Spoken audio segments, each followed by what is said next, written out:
최상목 대행이 정말 착각을 하고 있는 게 네. 자신이 법위에 군림한다, 헌법위에 군림한다 이런 태도가 아닌가 싶어요. 최 대행은 뭐 오나 안 오나 똑같은데 사실상 대행으로서 인정받을 수 있는 이런 자격이 없다 네. 이렇게 해서 최 대행을 제외를 시키기로 했고요. 네. 거기에 대해서 뭐 놀랍게도 국힘도 동의를 했습니다. 집단적으로 헌법 위에 군림하는 사실상 헌법 파괴 집단이다 이렇게밖에 볼 수가 없어요. 폭동으로까지 일으키며 명백한 내란 행위인데 지금 극우 집회를 통해서 그런 폭동도 부추기고 있는 거잖아요. 그래서 사실상 집단적으로 극우화된 게 지금 국민의힘 정권의 실체다 이렇게 네. 보고요. 네. 이분들은 입만 열면 이재명 대표 발목 잡기, 이재명 대표가 하는 것은 무조건 뭐 공산주의다, 사회주의다, 나쁘다 이렇게 주장을 하는데요. 그러다 보면 자기들이 대치기 당합니다. 사실상 자기들에게 돌아가는 비판인 거죠. 네, 이번 시간에는 더불어민주당 전현희 의원과 함께 지금의 뭐 탄핵 정국과 관련된 또 이재명 대표의 또 얼마 전 발언들 예를 들면 뭐 엔비디아, K 엔비디아 발언 등등 혹은 뭐 재판과 관련된 이야기 등등 좀 여쭤보도록 하겠습니다. 자, 더불어민주당 전현희 의원 나오셨습니다. 어서 오십시오. 안녕하세요. 네, 반갑습니다. 반갑습니다. 예, 저희가 방금 전에 장어를 좀 먹어서 네, 좀 같이 좀 드렸어야 맛있는 되는데. 냄새가 진동합니다. 네, 죄송합니다. 아, 못 드렸습니다. 배고픈데요. 네, 9,800원입니다. 자, 그리고 신혜영 기자도 함께하겠습니다. 댓글에 신혜원도 장어 줘라. 줘라. 줘라 장어 줘. 제작진아. 예. 못 자, 먹었어요? 네. 아, 이런 불공정이. 그래서 불공정 타파해야 되겠죠. 네.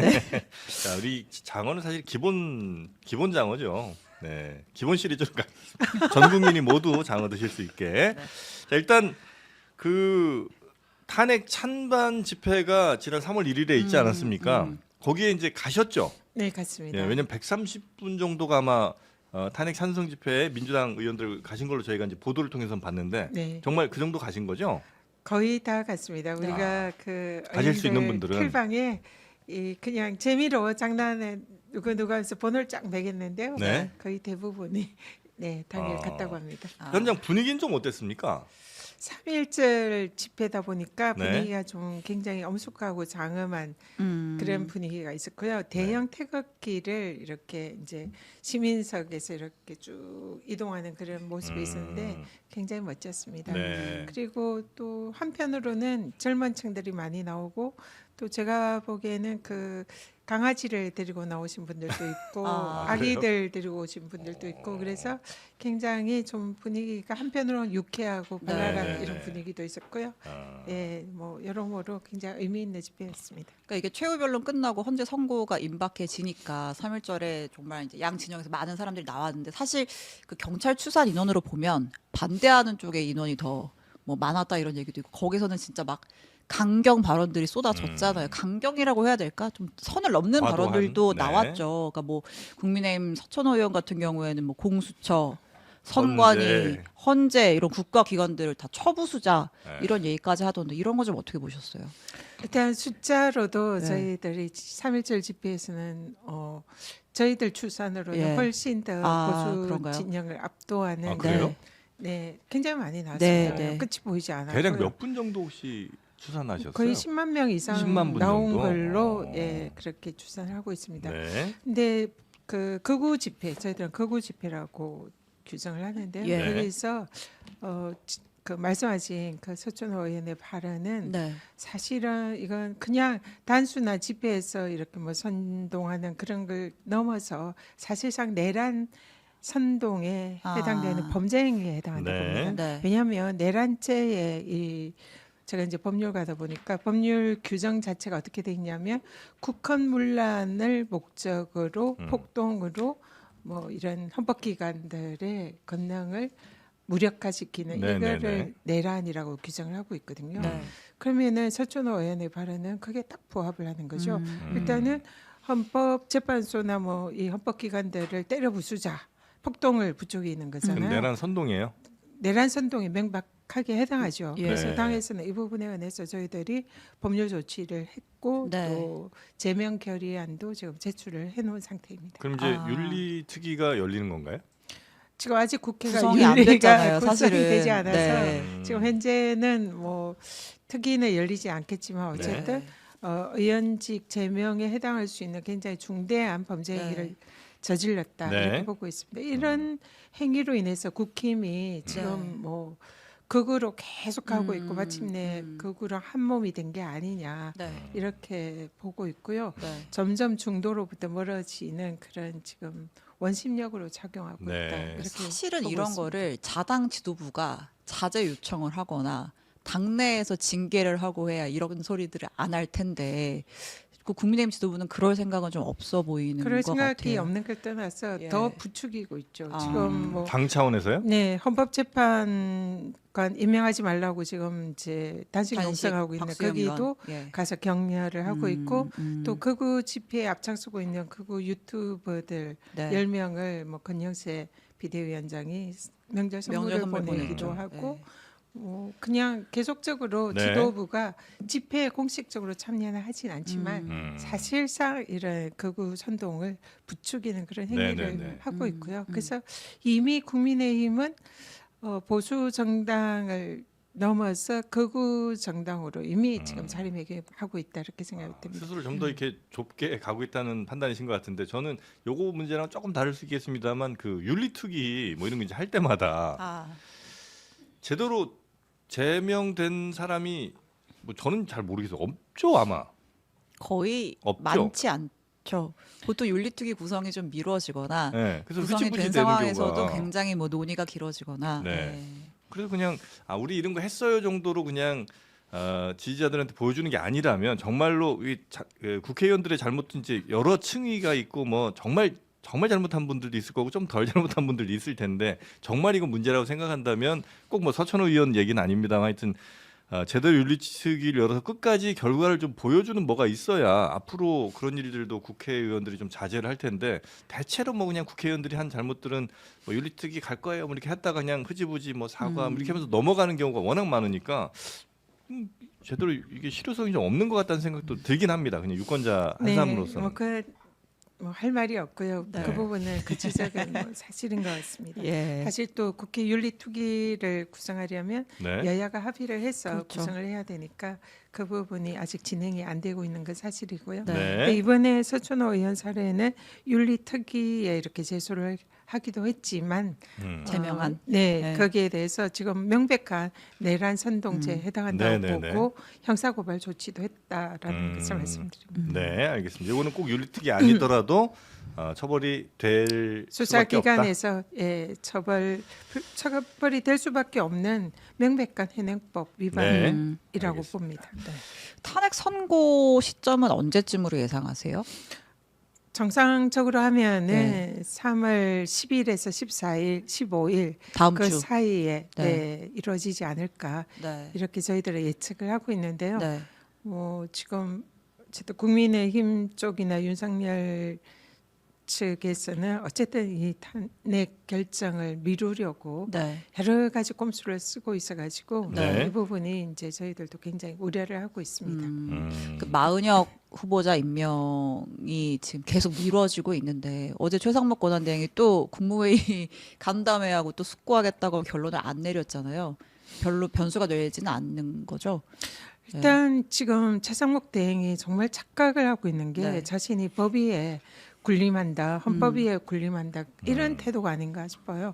왜냐하면 헌법재판소의 결정은 판결이 선고되자마자 효력을 발생하는 겁니다. 예. 네. 법률의 경우에 위헌 결정이 내리면 법률은 그 즉시 효력을 상실하거든요.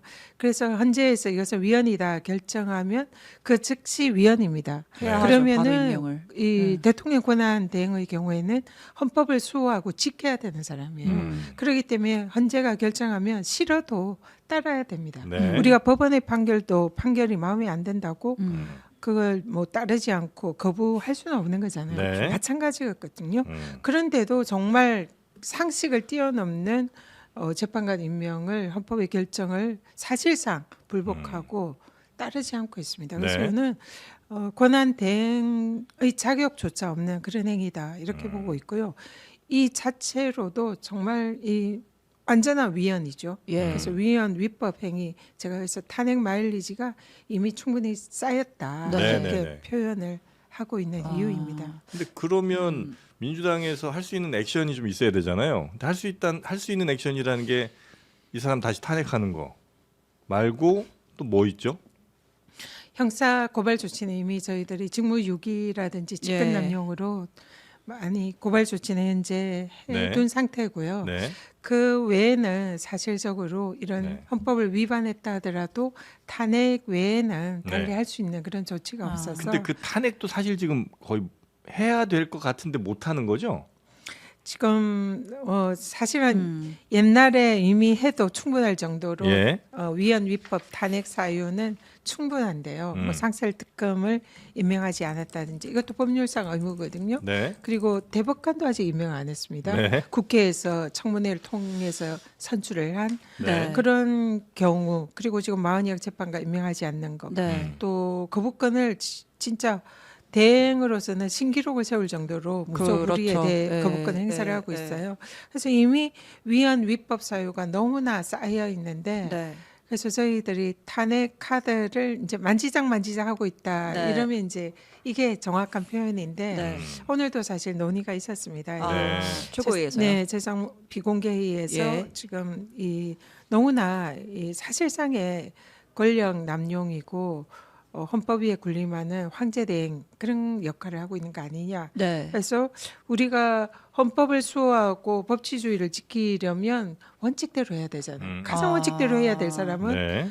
사실은 최대행이죠. 근데 그런 걸 하지 않는 걸 국회가 두고 보는 것 이것도 네. 직무유기가 아닌가 예. 이런 생각이고요. 그래서 많은 고민을 하고 있습니다. 아. 그 뭐 비공개 최고위 먼저 말씀하셔서 어쨌든 지금 최고위가 7명인가요? 대표 포함? 최고위원이 네. 5명이고 지명직 최고위원이 네. 2명이 모두 7명입니다. 그렇죠. 그러면 이제 원칙대로 최상목을 탄핵해야 된다. 와 지금 약간의 뭐 지금 이제 국가적인 혼란 상황을 고려해서 조금 더 두고 보자 의견이 어느 정도로 갈리나요? 네, 비공개이기 때문에 네. 그 숫자 비율은 말씀드리기 좀 네. 꽤 곤란하고요. 팽팽한가요? 대부분 최상목 대행의 탄핵을 해야 된다. 예. 그 원칙에는 동의를 합니다. 예. 그런데 지금 이제 탄핵을 하는 것이 정무적으로 맞느냐 이 부분에 있어서 좀 네. 판단이 좀 나뉘는 거죠. 아. 예, 근데 지금 점점 그 분위기는 올라오고 있다. 아. 더 이상 지켜보기 어려운 수준이다. 네.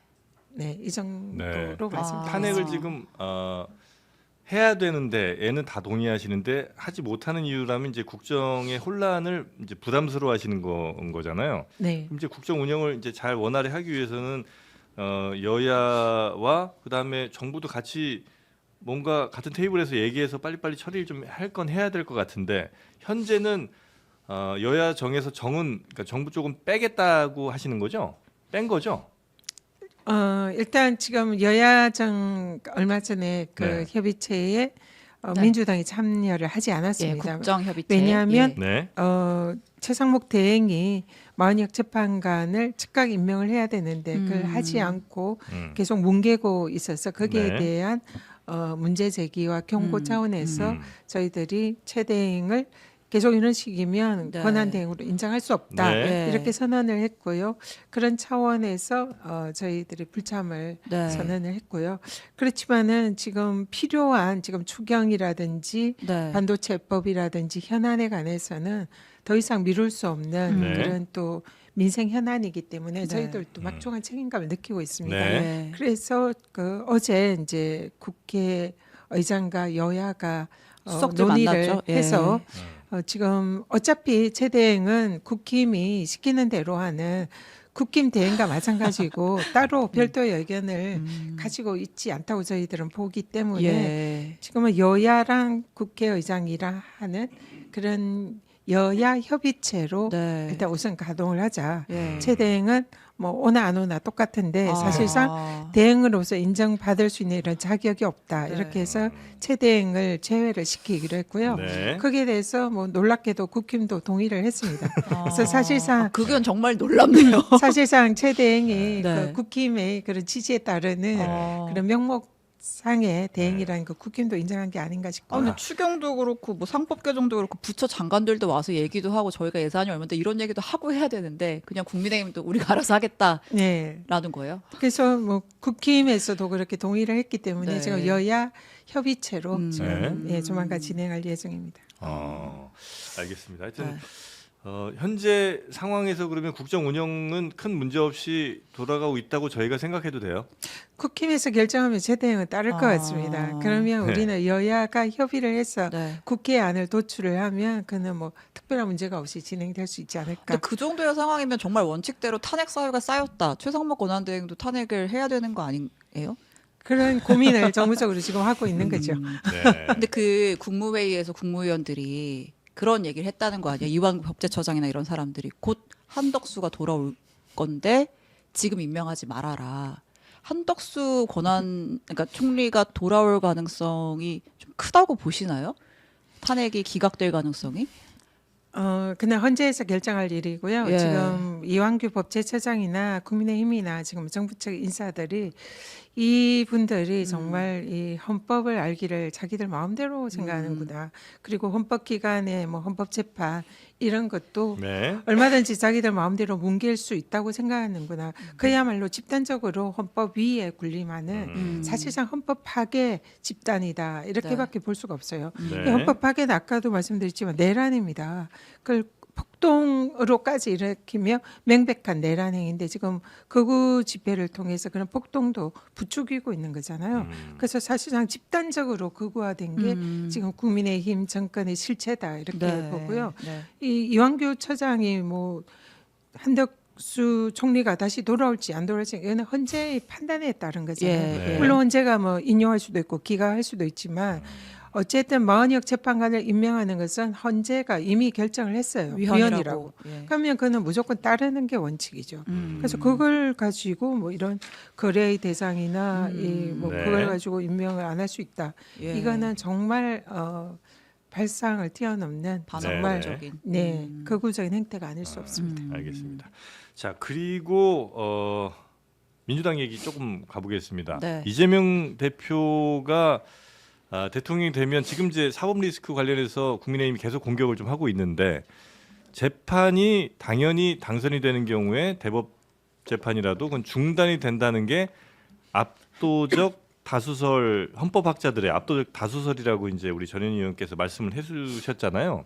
네, 그 그렇습니다. 근거는 있는 얘기예요? 압도적 다수설이라고 한다면 왜냐하면 예를 들어- 네. 이게 전례가 없어요. 네. 그러니까 이제 네. 재판 중에 이제 대통령이 된 그런 전례가 없기 때문에 처음 이제 우리가 이 헌법을 해서 헌법 84조를 해석을 해야 되는 상황인데 좀 그러니까 갈리는다는 얘기도 있고. 그러니까 언제 뭐 그렇지 헌법학자들을 이렇게 뭐 한 100명 모아놓고 야 이거 중단해야 됩니까? 손 들어보세요. 해서 만약에 다수가 손을 들었으면 이제 압도적 다수가 맞는 것 같은데 그렇게 해보신 건 아닐 거고 이게 압도적 다수설이라는 건 어떤 근거로 말씀하신 거죠? 거의 뭐 헌법학자들을 대상으로 네. 제가 다 확인을 개인적으로 설문조사하신 거예요? 해봤죠. 네. 개인적으로도 하고 예. 공식적으로도 했습니다. 예. 일단은 예. 이재명 대표가 지금 재판이 몇 개 이제 걸려 있잖아요. 네. 그리고 선거법 위반 사안이 26일에 2심 맞습니다. 선고를 예. 앞두고 있고 예. 그리고 어느 쪽이든지 검찰이든 대표 측이든 상고를 할 겁니다. 그 예. 대법원으로 사건이 가게 되겠죠. 네. 근데 그 전제로서 개인적으로는 이재명 대표의 선거법 이 사안은 명백한 무죄 사안이다 이렇게 네. 보고 네. 있고요. 네. 2심에서도 좋은 결과가 나올 거다라고 저는 확신합니다. 뭐 그건 이제 그럴 수 있고요. 예, 근데 그걸 이제 떠나서 네. 어쨌든 대법원으로 올라갈 거기 때문에 네. 네. 대통령이 된 이후에 이 대법원 판결이 네. 진행이 되냐 마냐 이제 이게 네. 좀 쟁점인데요. 네. 뭐 또 그 재판 외에도 여러 가지 또 다른 재판이 몇 개가 걸려 있잖아요. 예. 근데 이 부분이 국힘 쪽에서는 재판이 진행이 된다. 네. 그래서 재판이 진행이 돼서 대법원에서 유죄 확정 판결이 나면 대통령직을 사퇴해야 된다. 네. 뭐 이런 이제 지금 주장을 하고 있는 거죠. 그렇죠. 거기에 앞장서고 있는 게 이제 국힘의 한동훈 그리고 권성동 네. 뭐 지도부 주진우 다, 예. 이른바 검사 출신 의원들이 그 주장을 지금 하고 있습니다. 네. 그런데 이제 거기에 대해서 제가 뭐 여러 차례 이 부분에 관해서 이미 압도적인 헌법학자들의 견해이고 이미 사실상 확립된 학설이다 이렇게 제가 그러니까 그 어떻게 말씀을 우리가 드렸는데 확인을 할 수가 궁금하시면 근거를 제가 준비를 해왔습니다. 아 좋습니다. 예. 일단은 있나요? 형사소송법에 보면 예. 그 소추의 정의가 있습니다. 예. 불소추 특허니까 소추가 뭔지가 네. 예. 궁금하잖아요. 네. 그러면 소는 공소는 검사가 제기해서 수행한다. 이렇게 네. 형소법에 소추의 정의가 규정이 돼 있어요. 네. 그러니까 제기해서 수행하니까 소는 제기하는 것 기소, 네. 수행하는 것은 공소유지, 즉 재판 진행. 네. 그래서 소추는 공소 제기와 재판 진행이 다 포함되는 개념입니다. 그렇기 때문에 불소추 특권에는 재판까지 포함되는 거죠. 그래서 법률적 근거에 의해서도 불소추 특권은 여기에 해당한다. 뭐 거기에 대해서 이제 뭐 그래도 좀 네. 그러니까 양쪽의 주장은 늘 있잖아요. 네, 그래서 네. 이쪽에서는 그래서 아예- 제가 예. 학자들 견해를 찾아봤습니다. 예. 제가 이걸 어디다 어떻게 보여드릴까요? 예, 이렇게 돌려서 보여주시면 아마 카메라에 네. 잡힐 것 같아요. 보이나요? 제가 국회 도서관을 네. 가서 이 헌법 학자들 교과서를 다 찾아봤어요. 아, 다 찾아왔는데 제가 찾은 교과서는 다 지금 뭐 헌법학 교과서가 그렇게 많지 않거든요. 예, 예. 시중에 이 유통되고 있는 우리 법대생들이 네. 공부하는 법대생이 아니라 지금 뭐 로스쿨인가요? 네. 그때 공부하는 네. 모든 네. 법률 헌법학 교과서는 불소추 특권에 재판이 포함이 되고 네. 대통령이 되면 기존의 형사 재판은 중단된다. 아, 저도 이제 그 이렇게- 관련된 소식을 좀 듣긴 했는데 맞습니다. 이게. 아마 네. 84조인가요? 뭐 네, 관련해서 네. 7권 정도의 교과서가 이 부분을 좀 다루고 제가 있는데 찾아서 8건. 8건요. 네, 여덟 그 중에 건. 뭐 2권 정도가 아마 말씀하신 내용과 아마 비슷한 내용으로 말씀을 적혀 있었고 아니요. 8건이 다 지금 제가 찾은 게 그것도 역시 해석의 영역인가요? 아닙니다. 네. 규정이 그렇게 돼 있습니다. 네. 제가 하나하나 읽어드릴까요? 아, 제가 보니까 핵심은 그건 것 네. 같아요. 이제 불소추 주권에 그러니까 형사재판권 네, 모두 형사재판권 포함이 되기 때문에 네. 이 재직 중에는 이 형사 피고인으로서도 정인으로서도 구인당하지 않는다. 불소추 특권의 재판이 포함이 된다. 네. 네. 그리고 그러니까 네. 이 모든 교과서에 네, 그렇게 네, 네. 써 있다는 겁니다. 근데 그러니까 이게 결국은 재판이 포함이 네. 된다. 만약에 그렇다면 이건 해석의 네, 네. 영역이 아니잖아요. 그렇죠. 그래서 예. 이미 제가 확립된 학설이라는 뭐 겁니다. 다수의 학설이나 이런 얘기 예. 필요 없이 그냥 이건 다 이미 해석이 예, 다 끝난 헌법학 거고. 교과서에 다 그렇게 규정이 돼 있어요. 재판 네. 소추에 재판이 포함된다. 네. 형사 재판도 할 수 없다. 네. 그러니까 이게 그리고 심지어 이 보수학자들도 그렇게 네. 지금 그럼 이건 뭐 다툼의 하고 여지가 별로 있습니다. 없단 말씀이시네요. 네. 대법원 가더라도 재판이 맞습니다. 중지된다는 거는 이런 헌법학자들의 견해를 참조할 네. 거잖아요, 아. 당연히. 그리고 조선일보 기사에도 나와 있습니다. 여기에 심지어 이 안창호 전 대법 아, 그러니까 네, 지금 인권위원장님. 인권위원장도 예. 형사재판이 중단된다고 조선일보 인터뷰 기사에 있더라고요. 네. 네. 찾아보니까. 네. 예. 근데 저는 이제 어떤 생각이냐면 지금 이렇게 확립된 영역이라고 하셨는데 예. 이제 결국은 이제 그 시점이 되면 국민의힘에서 아니다. 이것도 결국은 해석의 영역이니까 헌재가 판단을 내려달라라고 또 그렇게 헌재까지 주장을 또갈 하겠죠. 것 같아가지고. 17분의 네. 법학 교수와 네. 법학자들이 네. 모두 형사재판은 중단된다고 명시적으로 아, 적시를 하고 있습니다. 그러니까 어쨌든 네. 헌재 영역으로 가더라도 이건 네. 헌재에서도 재판 중단이 맞다고 판단을 할 거라고 보시는 거죠. 이 정도면 여기에 반하는 뭐 일부 학자들이 있을 수는 있지만 네. 아직까지 저는 찾지는 못했는데 네, 아마 네. 있을 수는 있겠죠. 네. 그렇지만 너무나 이건 압도적인 네. 다수설이고 네. 네. 대부분의 헌법 교과서에 형사재판이 중단된다고 네. 명시를 해놨기 아. 때문에 이분들은 이걸 뒤집을 수가 없잖아요. 뭐 논란의 여지가 없는 것이다. 거의 그렇게 보고 있습니다. 이제 국민의힘에서 어떤 얘기를 하냐면, 그러니까 이제 국민의힘의 주장이에요. 네. 이재명 대표는 4가지의 재판에서 모두 무죄를 주장하고 있는데 그렇다면 빨리 재판 받고 무죄로 끝내는 게 더 나은 거 아니냐? 끝까지 재판 받는 게 맞는 거 아니냐? 라는 얘기를 하기도 하더라고요. 그래서 이제 권성동 원내대표가 633 원칙 지켜가지고 2심이 3월 26일 나오니까 그 대법원 3심도 6월 26일에 무죄 판결 받으면 되지 않느냐. 왜 자꾸 이제 뭐 이제 그쪽의 주장에서는 해석의 영역이 있는 재판이 가냐 마냐를 가지고 왜 논란이냐. 그냥 하고 무죄 받으세요. 이런 주장을 하기도 하더라고요. 네. 그래서 제가 네.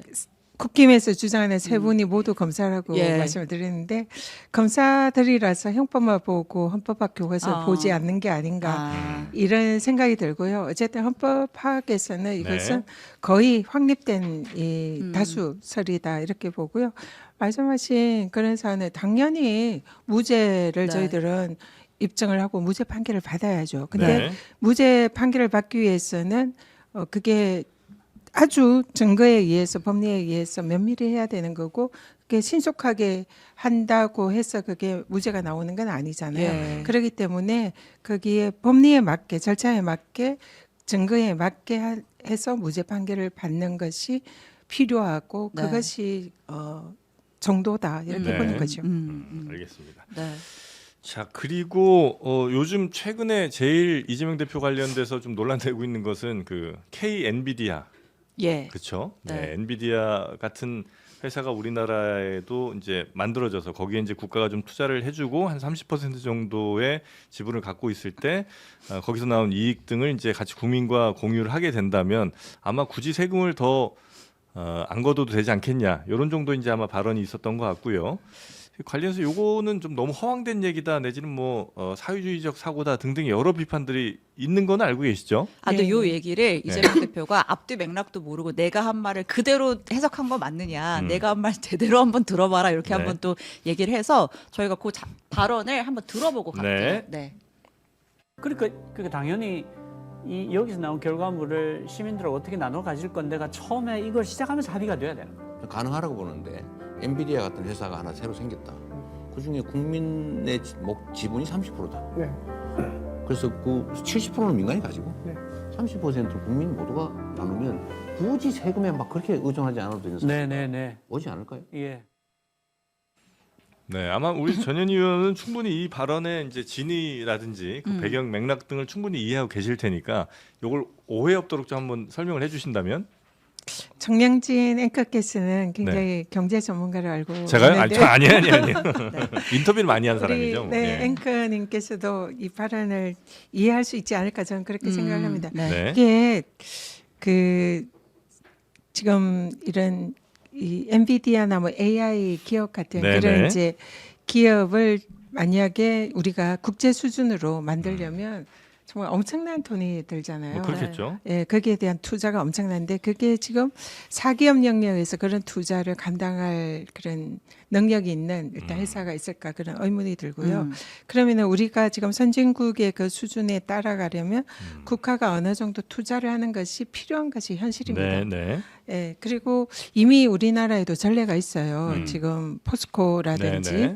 그리고 뭐 유공, 뭐 유공이 이제 네. 지금 나중에는 지금 SK가 네. 됐죠. 네. 그런 식으로 국가가 필요한 전략 산업에 대해서 국가가 투자하고 그 기간 산업으로 키워서 어느 정도 선상에 오려면 이렇게 민영화해서 국민들한테 그런 이익을 돌려주는 그런 사례들이 많았습니다. 놀랍게도 이런 것을 했던 그런 정권들이 대부분 보수 정권이에요. 네. 뭐 박정희 정권이나 뭐 김영삼 대통령이나 뭐 전두환 정권 이런 네. 데서 그런 국가적인 투자를 했었단 말이죠. 근데 지금 이재명 대표가 얘기하는 그게 뭐가 다른가요? 더구나 이런 AI라든지 이런 대형 정말 엄청난 투자가 필요한 이런 거에 있어서 국가가 우선적으로 투자를 하고 그 투자 자본을 투자의 이익을 국민과 쉐어하고 나눈다는 이런 것은 지금으로서는 가장 유일한 대안이 아닌가요? 그런 AI나 이런 지금 그런 네. 국가적 전략 사업을 육성하기 위해서는 그런 기본적인 말씀을 하신 거다 이렇게 보고요. 네. 근데 국힘은 이미 자신들이 그런 정책을 했던 그런 전례도 있고 지금 상황에서는 이런 AI 산업에 우리 대한민국이 선진국가 수준을 나란히 하려면 국가의 투자의 필요성은 아마 다 인정할 거다 생각합니다. 근데 그것을 뭐 사회주의니 이러면 그럼 박정희 정권이 사회주의 정권입니까? 그럼 국힘이 이미 했던 그것은 모두 사회주의 정책이다.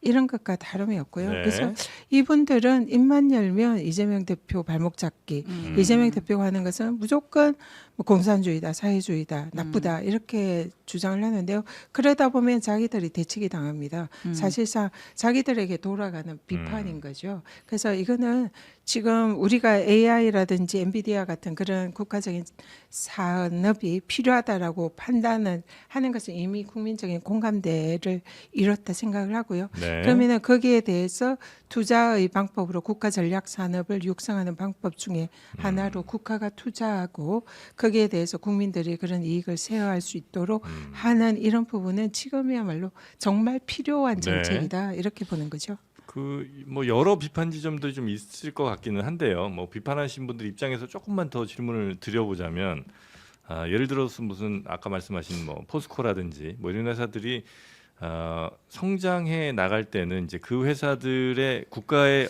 압도적인 이제 지원 같은 게 있었잖아요. 그 사실상 국가 기업이었죠. 그러면서 이제 국가에서 만든 그 기업을 통해서 우리나라에 있는, 그러니까 예를 들면 철강을 따지면 우리나라에 아파트 지어야 되고 배 만들어야 되고 뭐 공사해야 되니까 거기에 들어갈 철강 생산만 하더라도 충분히 운영이 가능했던 수준이었잖아요. 그런데 이제 지금 AI 뭔가를 만든다고 하는 게 국가 주도로 그렇게 예를 들면 엔비디아가 됐든 TSMC가 됐든 그런 것들을 만들 수 있느냐, 그래서 만들어서 성공시킬 수 있느냐도 굉장히 중요한 문제 아니겠습니까? 그래서 그만한 돈을 들여서 성공된다는 보장이 있거나 하면 뭐 얼마든지 또 할 수 있는 거겠지만 그런 게 아니라면 뭐 수십조 혹은 뭐 그 이상의 돈을 들여서 과연 그 국가 돈을 그렇게 쓸 수는 있는 것인가 하나가 좀 있는 것 같고요. 그다음에 뭐 계속 좀 이어서 질문을 좀 드리면, 아니 그렇게 할 수 있을 것 같으면 2개, 3개 만들면 아예 세금 안 내도 될 거 아니에요. 그런 회사 한 2, 3개만 만들어서 이익을 그렇게 다 쉐어할 수 있으면 왜 하나만 만듭니까 굳이? 네, 굳이 뭐 하나만 투자를 할 필요는 없다. 저도 동일하고요. 네, 지금 국가 주도로 한다 그런 개념이 아니라 네, 민간이 하는 데에 거기에 국가가 투자를 한다 이 개념으로 보셔야 될 것 같습니다. 그래서 과거 포스코처럼 국가가 전적으로 이 국가 기업으로 하는 그런 거는 지금 현대 사회에는 조금은 이제 철진한 그런 개념이다 보고요. 네. 지금 이 사안에 대해서는 이재명 대표가 얘기한 것도 국가가 한 30% 지분을 가지고 뭐 거기에 대해서 투자를 하고 거기에 나오는 이익을 국민들이 쉐어할 수 있도록 하자 이런 식의 말씀이셨거든요. 네. 그래서 국가가 지금 완전히 국유 기업을 하겠다 이런 게 아니라 네. 사기업이 중심이 되고 거기에 국가가 힘을 보태겠다 알겠습니다. 이런 개념으로 보시면 만약에 될 것 같습니다. 그렇다면 우리나라에서 그 일을 수행할 수 있는 기업들이 아마 뭐 조그마한 회사들은 못할 거고 삼성, 네이버, SK 뭐 등등이 한 손가락이 꼽을 만한 기업들 정도나 그 정도 투자를 아마 할 수 있을 텐데, 근데 그런 회사들이 이제 만들어졌다 치고 그 중에 한 30% 정도의 투자를 국가가 대신해줬다 치고요. 일단 뭐 그렇게 있을 수 있죠.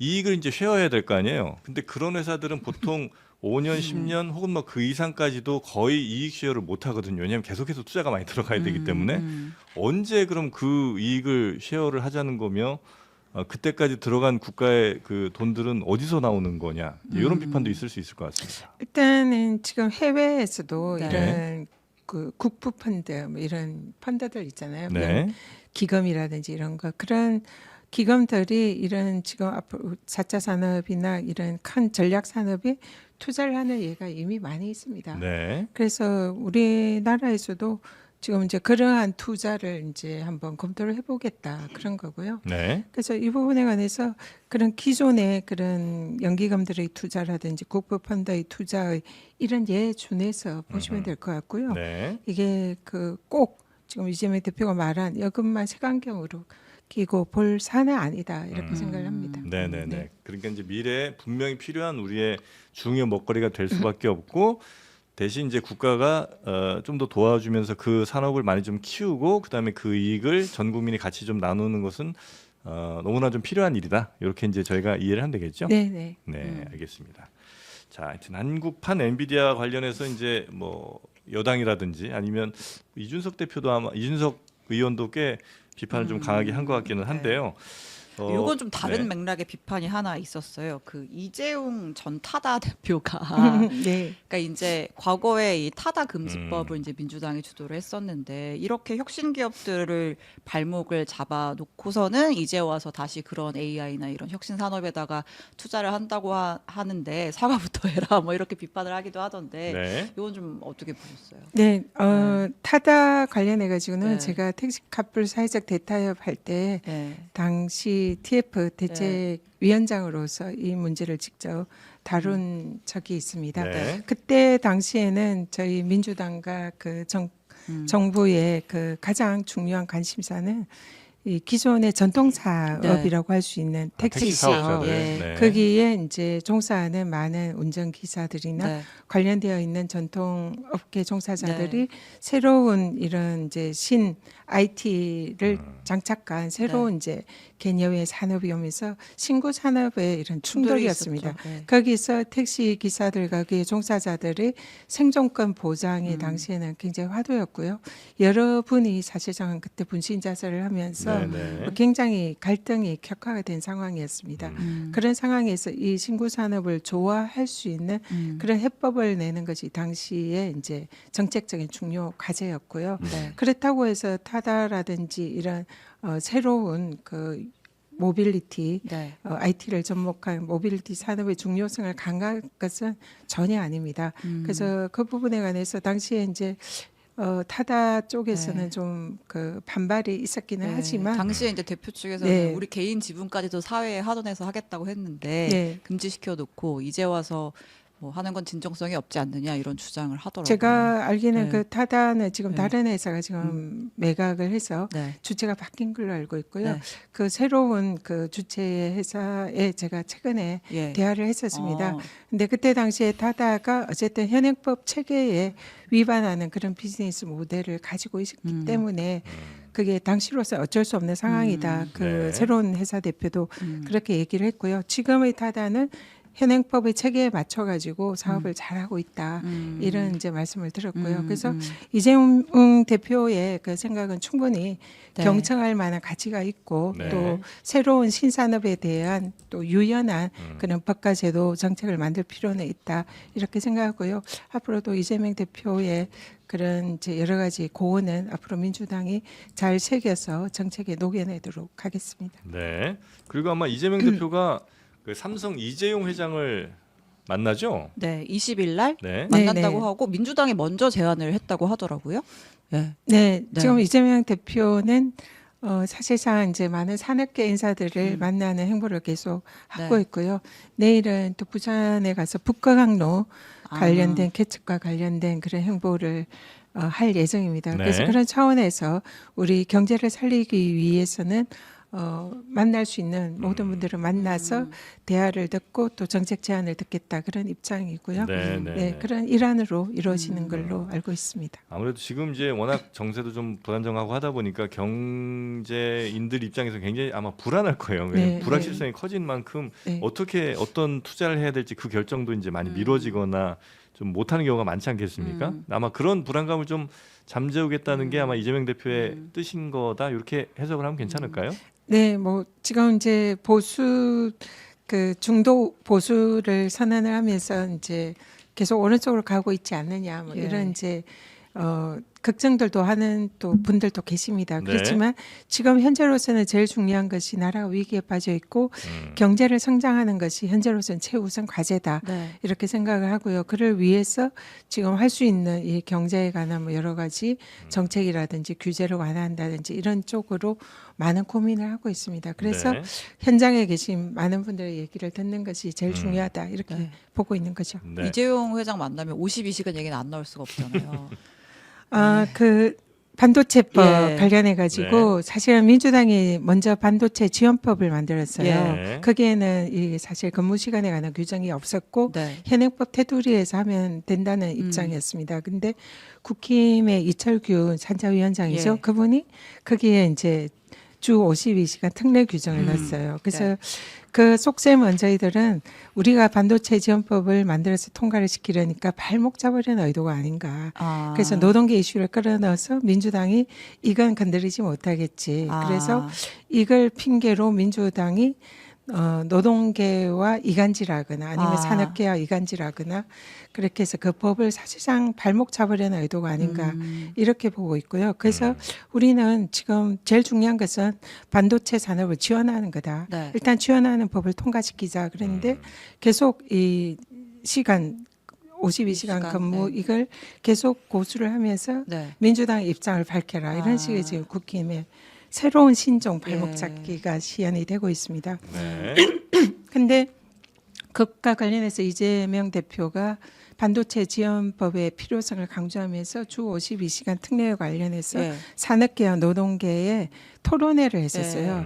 거기서 이제 이재명 대표가 말씀하신 것은 민주당은 이 총 노동 시간은 그 어떤 경우라도 늘려서는 안 된다. 그러니까 주 52시간의 틀은 바꿀 생각이 없다는 거죠. 네. 그래서 총 노동 시간은 늘리지 않고 그대로 유지를 하되 특별하게 집중적인 이런 이제 연구나 이런 이제 그 근무 시간이 필요한 경우에 한해서는 집중적으로 근무를 할 수 있게 하되 그 경우에도 보상을 해주고 또 그 시간만큼 쉬게 해주고 네. 이런 식의 탄력적인 운용을 하자는 거다. 네. 그래서 삼성의 경우에 여기에 찬성하냐 그랬더니 당시에 삼성은 찬성 입장을 냈습니다. 네.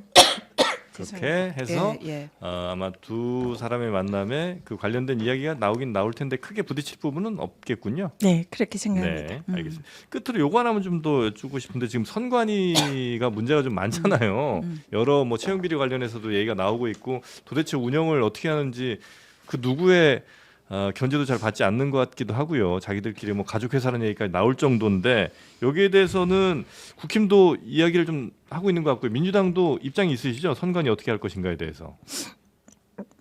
요건 조금 아무래도 네. 얘기하기 좀 어려울 수도 있나요? 죄송합니다. 아니, 그렇진 않나요? 괜찮습니다. 예. 일단 네. 국힘에서 네. 이 문제가 나온 배경은 선관위가 부정선거를 사실상 방치했다. 네. 내지는 온상이다. 이런 이제 의심을 하고 있잖아요. 네. 그래서 그 때문에 계엄을 했다. 네. 그러면서 거기에 대해서 선관위의 부정선거 관리에 대한 자신들의 계엄의 정당성을 확보하기 위한 차원에서 계속 선관위를 공격을 하고 있는 것 같습니다. 네. 그래서 서춘호 의원도 선관위를 때려 부숴야 네. 된다. 이런 주장을 하고 있고 음. 국힘 의원들이 지속적으로 선관위에 대해서 공격을 하고 있습니다. 그 일환에서 이 부정 채용이라든지 이제 선관위의 비리 문제가 나왔다 이렇게 보고 있고요. 민주당 입장에서는 선관위가 부정 채용을 하고 가족 채용, 비리 이런 것은 잘못됐습니다. 반드시 네. 근절이 돼야 되고 거기에 대한 특단의 대책이 필요하다는 데는 동의를 네. 합니다. 네. 그러나 이것이 선관위가 부정선거의 온상이고 이 사실상의 불법 선거를 방치했다. 뭐 이런 주장을 위한 그런 근거로 사용되는 것은 동의할 수가 없다. 네. 그런 거고요. 그래서 선관위의 독립성이나 중립성을 강화할 필요는 분명히 있다. 그리고 부정 채용에 대해서는 거기에 대해서는 분명히 뭐 그런 것을 근절할 수 있는 이런 대책이 필요하다. 거기에는 저희도 또 동의를 합니다.